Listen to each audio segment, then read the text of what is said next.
గురుగారు ఇప్పుడు దీపం కొండెక్కిన తర్వాత అంటే నాకు ఒక చిన్న సందేహం వచ్చింది. చాలామంది దేవుణ్ణి ఏదన్నా ఒక కోరిక కోరుకున్న తర్వాత నా కోరిక నెరవేరాలి అని చెప్పేసని దేవునికి దీపం ముట్టిస్తారు. అలా దీపం ముట్టించిన తర్వాత అంటే గాలి రావడం వల్ల గానీ, లేదంటే నూనె తక్కువ అవ్వడం వల్ల గానీ, ఇలా కొన్ని కొన్ని సిచ్యువేషన్స్‌లలోని ఆ దీపం అనేది కొండెక్కుతుంది. అలాంటప్పుడు అయ్యో! నేను కోరుకున్న కోరిక అనేది నెరవేరదా? దీపం కొండెక్కిందే అని చెప్పేసని చాలామంది సందేహపడతారు. సో, అటువంటి వారికి మీరు ఎటువంటి సందేశం చెప్తారు? అంటే వారి వారి యొక్క కోరిక నెరవేరినట్టా? లేక నెరవేరినట్టా? అసలు అశుభం అంటారా? ఇప్పుడు ప్రత్యేకంగా అమ్మవారి ఆలయంకి వెళ్ళారనుకోండి, లేదంటే శివాలయానికి వెళ్ళారనుకోండి, మహావిష్ణు క్షేత్రానికి వెళ్ళారనుకోండి, ప్రేక్షకులకు ఎప్పుడైనా కొన్ని ప్రదక్షిణాలు చేస్తారు. అవును. 11 ప్రదక్షిణము, 108 ప్రదక్షిణాలు చేస్తారు. చేసిన తర్వాత వారికి వారి కోరికలు ఎన్నో ఉంటాయి. ఇల్లు కట్టుకోవాలనో, పెళ్లి చేసుకోవాలనో, ఇంకా అనేక రకమైనటువంటి కోరికలు ఉంటాయి. మల్టీప్లస్గా ఉంటుంది. అలాంటి వాళ్ళు ఏం చేస్తారంటే చక్కగా పరమేశ్వరుని వేడుకుంటూ నందీశ్వరుని దగ్గర దీపం వెలిగిస్తారు. దీపం వెలిగించిన తర్వాత అది ఎక్కడో కొండపైన ఉంటుంది గుడి కాబట్టి, లేదంటే ఎక్కడైనా విశాలమైనటువంటి ఆలయాలు ఉన్నప్పుడు గాలి వచ్చి ఆగిపోతుంది. ఆగిపోయినప్పుడు వాళ్ళు కోరినటువంటి కోరిక మేము అయ్యో వెలిగించామే, నిమిషంలో ఆగిపోయింది కదా అనేసి నిరాశపర అవసరం లేదు. అంటే ఇది అశుభంగా శంకిస్తుంది కదా. అశుభం, అయ్యో నేను వెలిగించింది మరి నేను మా కోరిక ఇదైపోవాల్సిందేనా, నా కోరిక ఇది కావాల్సిందేనా అన్నట్టుగా వాళ్ళు ఫీల్ అవుతారు. ఒకటి మీరు బాగా గుర్తుపెట్టుకోండి, మీరు ఎప్పుడైతే కూడా ఇంట్లోనే మీరు సంకల్పం సిద్ధి చేసుకొని నా పరమశివుని దగ్గరికి వెళ్ళి ఈ దీపం ముట్టించుకుంటాను, నా మహావిష్ణు దగ్గర వెళ్ళి దీపం ముట్టించుకుంటాను, అమ్మవారి దగ్గర వెళ్ళి నా ఒక సంకల్పాన్ని దీపం ముట్టించుకుంటానని మీరు సంకల్పం చేసుకుని బయలుదేరి ఆలయంలో ప్రవేశించేటప్పుడే వాళ్ళు అనుగ్రహిస్తారు. మీరు ముట్టించినా ముట్టించకపోయినా మీ యొక్క కోరికని తీర్చేది ఆ భగవంతుడే. ఇది కేవలము మనము తృప్తి కోసము మనం ముట్టించుకోవడమే తప్ప వేరేది ఏమి లేదు. మీరు ఎప్పుడైతే ఆలయంలో ప్రవేశించి నాకు ఇది కావాలి, నాకు ఇది ప్రసాదించండి అనేసి వారిని మనము ప్రార్థన చేసుకున్నప్పుడే సంపూర్ణమైనటువంటి ఒక సంపదను మనకి రావటం జరుగుతుంది. అయితే ఇక్కడ మన సాటిస్ఫైడ్ కోసమే ఆ గుడి ముందు ఒక స్టాండ్ పెట్టి వాళ్ళు దీపాలన్నీ వెలిగిస్తూ ఉంటాం. ఆ దీపాలు వెలిగించేటప్పుడు ఉసిరికాయ మీదను, నిమ్మకాయ మీదను, లేదంటే ఒక బూర్చి బొమ్మకాయ మీదను, దోసకాయ మీదను, అనేక రకమైనటువంటి పండ్లు పలహారాల మీదను, మట్టి పిరమిద మీదను పెట్టి వెలిగించినప్పుడు వెలిగించిన నిమిషంలో మీరు అలా తిరిగి వచ్చేటప్పుడు ఆ దీపం మారిపోయి ఉంటుంది. కొద్దిగా మనసుకు కష్టమైనప్పటికీ నిమిషం పాటు వెలిగించిన ఆ స్వామి స్వీకరిస్తారు. ఆలయంలో వెలిగితే చాలు, అది ఒక 6 నిమిషం వెలిగినా చాలు. మరి తిరిగి వెలిగించవచ్చా అంటే వెలిగించుకోవచ్చు, ఇబ్బంది ఏం లేదు. కాకపోతే సాటుగా ఏదైనా ఒక ఇటుక పిల్లను ఇంకా ఏదైనా పెడితే బాగుంటుంది. గాల్లో దీపం పెట్టుకుని అయ్యా దేవుడా అంటే అది ఏది కూడా కాదు. జీవితం కూడా అంతే, కష్టపడేది ఏది ఉత్తగా రాదు. శ్రమ పడాలి, పూజ చేసుకోవాలి, గురువులు పెద్దలు చెప్పినట్టుగా పాటించాలి, ఇంట్లో కూర్చొని చెప్పినవంటి చిన్న చిన్న చిటికలు చేసుకుంటూ మీరు కూడా విశ్వానికి ప్రయత్నం చేయాలి.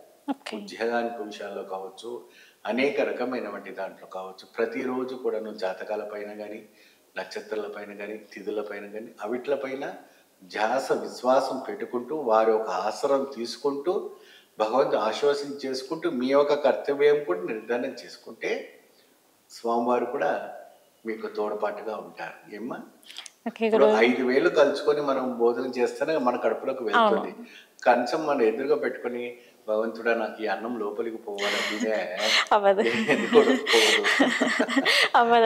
కాబట్టి మీరు అది కలుపుకుని 5 రకాల కూర కలుపుకుంటేనే ఆ నాలుకకు రుచిగా ఉంటుంది.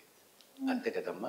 కూర కావచ్చు, గోంగూర కావచ్చు, మామిడికాయ పచ్చడి కావచ్చు, ఏదైనా కూడా మీ ఆ నవపసము మీకు ఆ ప్రసాదాన్ని స్వీకరించడంలో ఒక ఇది జీవితంలో కూడా 5 రకాలమైనటువంటి వేదన ఉంటుంది, 5 రకాలమైనటువంటి ఒత్తిడి ఉంటుంది. కాబట్టి మీరు దాన్ని ఎదుర్కోవడానికి ఒక శక్తికి మీకు కావాల్సినటువంటివన్నీ కూడా ఇవి ధర్మ సంధ్యాలు మీకు ఇవ్వటం. ఓకే గురువుగారు. అది మీ రూపంగా ఇవ్వటం చాలా గ్రేట్. మాకు ఉన్న సందేహాన్ని అయితే మాకు మా ప్రేక్షకులకు ఉన్న చక్కటి సందేహాన్ని మీరు మాకు చాలా చక్కగా క్లియర్ చేశారు. అలానే గురువుగారు మీరు ఇందాక చెప్పారు మాకు ఉసిరికాయ దీపము మరియు నిమ్మకాయ దీపం అని చెప్పేసి. మీరు ఇక్కడ నిమ్మకాయ అన్నారు కాబట్టి ఒక సందేహం వచ్చింది. చాలామంది మనం బయటికి వెళ్ళేటప్పుడు కానీ లేదంటే టెంపుల్స్కి వెళ్ళేటప్పుడు కానీ టెంపుల్కి వెళ్ళి వచ్చిన తర్వాత అయినా కానీ ఒకవేళ దిష్టి ప్రభావం దాని గురించి అయినా కానీ నిమ్మకాయ అనేది చాలా ముఖ్యం అనేసి అంటారు. అసలు నిమ్మకాయ యొక్క ప్రాముఖ్యత ఏంటి అన్నది ఒకసారి తెలియచేయరా? మీకు వెళ్తున్న దారిలో ఒక నిమ్మకాయ ఎవరైనా ఉత్తగా ఇట్లా పడేసినా కూడా మీరు దూరం నుంచి వెళ్తారు. అవును. దరిదాపు కూడా వెళ్ళరు. దాంట్లో ఉన్నవంటి రజోగుణం అది. నిమ్మకాయని మనము ఎక్కువ శాతం మిరపకాయలు అవి ఇవి కట్టి కూడాను షాప్స్కి ఇంటికి అంతా కూడా వేలాడిస్తూ ఉంటుంటారు. ఏమ్మా ఇంటి గుమ్మాని ముందు కూడా వేలాడిస్తూ ఉంటారు. నిమ్మకాయలో పులుపులో ఉండటం వల్ల ఏమవుతుందంటే అది నెగిటివ్ ఎనర్జీస్ని అబ్జర్వ్ చేసేటువంటి ఒక శక్తి దానికి ఉంటుంది. ఓకే. నెగిటివ్ ఎనర్జీస్, ఆ నెగిటివ్ ఎనర్జీస్ని అబ్జర్వ్ చేసేటువంటి ఒక శక్తి దాంట్లో ఉంటుంది. కాబట్టి కేరళ సాంప్రదాయం ప్రకారంగా దాంట్లో అద్భుతమైనటువంటి ఒక పదార్థం రావుకాల దీపం అని పెడతారు.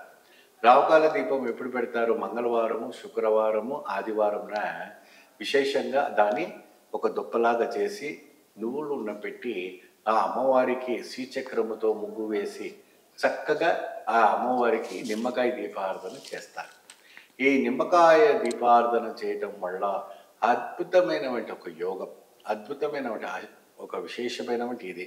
తర్వాత నిమ్మకాయలు దిష్టి తీయటం clock wise, anti clock wise. అమావాస్య పౌర్ణమి రోజున ఇంట్లో పిల్లలు కానీ చిన్నపిల్లలు కానీ బాల అరిష్ట దోషం ఉన్న వాళ్ళకి కానీ నిమ్మకాయతో దిష్టి తీసి పోతుంది. దిష్టి మంత్రాలు కూడా ఉంటాయి, అవి కూడా కొన్ని విశేషంగా సమయంలో చేస్తే అవి కూడా పోతాయి. ప్రత్యేకంగా నిమ్మకాయతోనే పోతుందా గురుగారు అంటే దాంట్లో కొన్ని 3 రకాలైనటువంటి పదార్థాలు పెట్టుకోవాలి. నల్ల మిరియాలు, తెల్ల మిరియాలు, నిమ్మకాయ, ఎండి మిరపకాయలు, ఇవి 4 పదార్థాలు కూడా చేతిలో పెట్టుకొని మీరు చక్కగా మీరు క్లాక్ వైజ్, యాంటీ క్లాక్ వైజ్గా తిప్పేసుకొని మీరు ఏం చేయాలంటే ఒక డస్ట్బిన్లో వేసేసి తర్వాత పడేయండి. ఎవరికి కూడా ఇబ్బంది కలగకుండా నువ్వు రోడ్డు మీద వేయటము, మరి ఇంకెక్కడైనా కూడా వేసి వాళ్ళని ఇతరులను ఇబ్బంది పెట్టకూడదు. మన చెట్లు ఉన్నాయనుకో చెట్లలో వేసేసాయి, ఇబ్బంది లేదు. కాబట్టి దిష్టి తీయటం వల్ల ఏమవుతుందంటే మనిషి రిలాక్స్ అవుతారు. కానీ దిష్టి పని చేస్తుంది, 100% చేస్తుంది. ఎందుకంటే మనం నలుగురిలో తిరుగుతూ వస్తూ ఉంటాం కాబట్టి ఎవరు ఎలా ఉంటారో తెలియదు. కాబట్టి ఇది చేయటం వల్ల అద్భుత ఫలితం రావడం అని జరుగుతాయి. ఓకే గురువుగారు. ఓకే గురువుగారు, మీరు ఇప్పుడు చెప్పారు దిష్టి తీసిన నిమ్మకాయ కానీ లేదంటే మిరపకాయ కానీ ఎప్పుడైనా సరే అది నలుగురు తిరిగే రూట్లో పెడతారు. అంటే మనకున్న దిష్టి వెళ్ళి వేరే వాళ్ళకి అంటుకోవడానికి అంటారా? అసలు అలా చేయొచ్చు అంటారా? అది కరెక్టే అంటారా? ఇప్పుడు చూడమ్మా, దాన్ని మీ ఒక తెలంగాణ లాంగ్వేజ్లో దాన్ని సత్కా అంటారు.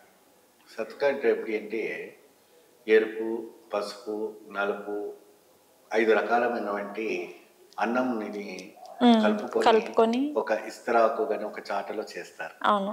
దాంట్లో గుడ్డు, జీడి గింజలు, మరి గుడివింద గింజలు, 5 రకాల గుడివింద గింజలు, జీడి గింజలు, ఏమండి జిల్లెడాకులు, గుడ్డు, మాంస పదార్థాలు, మళ్ళీ దాంట్లో ఒక 100 రూపాయల నోటు పెట్టి దాన్ని క్లాక్ వైజ్ యాంటీ క్లాక్ తీసి ఈ ఇంటి సకల దోషాలన్నీ కూడా ఇతరులకు తగలాలి, ఇతరులకు ఎఫెక్ట్ కలగాలి అని ఆ ఒక సంకల్పంతో 3 తవ్వలో పెడతారు. అంటే మనం బాగుంటే చాలు పక్కన వాళ్ళు పడైపోవాలనేసి అంటారా? అది తప్పు కదా? అది ఎంతటి మూర్ఖత్వం అంటే చాలా మూర్ఖత్వం. ఎప్పుడైనా కూడా మన ఇల్లు బాగుండాలి, మన పిల్లలు బాగుండాలి అని చెప్పి ఆ 3 తవ్వలు వేయటం, తర్వాత రోడ్డు మీద వేయటం, అది ఎవరికి తెలియదు. అది ఏంటి దాని గురించి భయంకరంగా ఉంటుంది. అక్కడ అది వేసిన తర్వాత ఒక నల్ల కోడిని కోసి దానిపైన కూడా రక్తం పోసి వచ్చేస్తారు. అంత భయంకరంగా ఉంటుంది. అది చూసి ఇప్పుడు అక్కడి నుంచి కాల్ సెంటర్ నుంచి వచ్చేవాడు ఆడపిల్లలు ఉంటారు, పెళ్లి కాని పిల్లలు ఉంటారు, గర్భవతులు ఉంటారు, పెద్దవాళ్ళు ఉంటారు. వీళ్ళంతా కూడా ఆ రూట్ నుంచి వచ్చే సమయంలో ఆ ఒక దుష్టశక్తి వాళ్ళకి ఎఫెక్ట్ అవుతుంది. మళ్ళీ వాళ్ళకి అదే ప్రేతాత్మ పీడిస్తూ ఉంటుంది. ఎప్పుడైనా కూడా అటువంటి దాన్ని నిషేధించండి, అలా చేయకూడదు. నదులు వేసేయండి, లేదా అగ్నికి హావుతి చేసేయండి, లేదా ఇంకేదైనా ఒక డస్ట్బిన్లో కవర్ చేసి రైల్వే ట్రాక్స్ ఒట్టిన ఎక్కడైనా వేసేస్తే కుక్కలు కానీ సొనకలు కానీ ఇంకేదైనా కూడా జంతువులు తినేస్తాయి. అది వేరు, దానికి ఎటువంటి ఇబ్బంది ఉండదు. కానీ మనుషులకు మానవులకు ఇబ్బంది కలగకుండా చేయటమే ఈ యొక్క ధర్మవంతమైనటువంటి పని.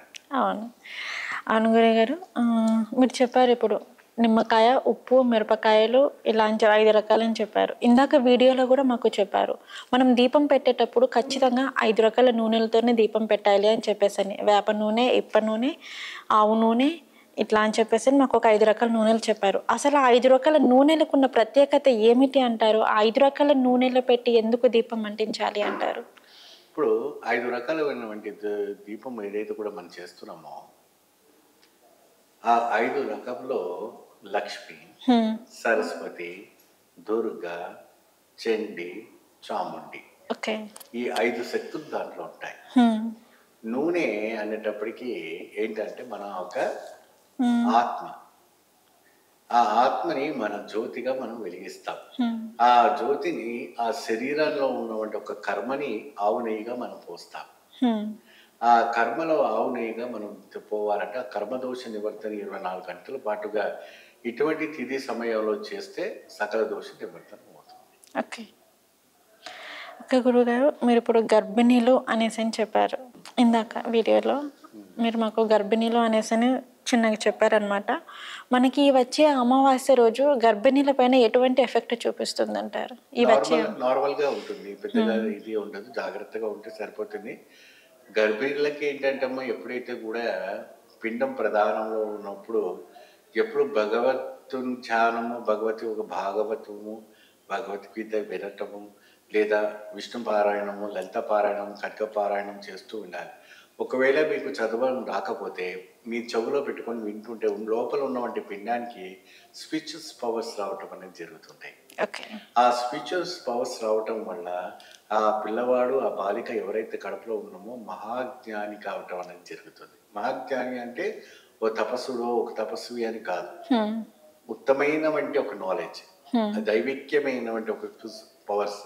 ఎందుకంటే స్పర్శ అందులో కనపడుతూ ఉంటుంది కాబట్టి ఆ స్పర్శలో ఉన్నవంటి ఆ పిండము అద్భుతమైనటువంటి ఆ దేవి యొక్క శక్తిలో రావడం జరుగుతుంది. సో ఇదండి, చూసారు కదా, మనకి 300 సంవత్సరాలకి ఒక్కసారి వచ్చే ఈ అమావాస్య రోజు ఏం చేయాలి, ఏం చేయకూడదు అనే వాటి గురించి అయితే మనకి గురువుగారు మనకి తెలియచేశారు. సో చూస్తూనే ఉండండి 6 TV.